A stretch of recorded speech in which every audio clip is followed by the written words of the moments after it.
अस्सलाम वालेकुम। जान रखो, जो कुछ भी आज तुम्हारे पास है वो तुम्हारा हासिल नहीं है, वो तो उस रब की अता है जो बिला शबा बहुत मेहरबान है, रहम करने वाला है। और बिला शबा वही है जो देता भी है और लेता भी है। तो फिर वो सब जो उसने तुम्हें दिया उस पर शुक्र करो, और जो नहीं दिया उस पर भी शुक्र करो। वो यकीनन तुम्हारे हक़ में बेहतर था ही नहीं।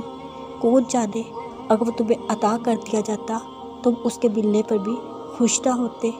उसने तुम्हें बचा लिया नाशुक्रा बनने से, तुम्हें ज़ालिमों में से नहीं किया, तुम्हें शुक्र अदा करने का एक और मौका दिया। जानते हो क्यों? क्योंकि वो बहुत मेहरबान है। इंसान बहुत जल्दबाज है, मसलहतें समझता ही नहीं। वो चाहता है आँख झपकने पर सब कुछ उसकी मुट्ठी में हो, उसके पास, उसकी दस्तरस में। ये नहीं सोचता आरज़ू के जल्दी पूरा हो जाने पर नुकसान भी उठाना पड़ सकता है। वक्त से पहले तकमील तक पहुंचने वाली चाहतें अजाब भी बन सकती हैं।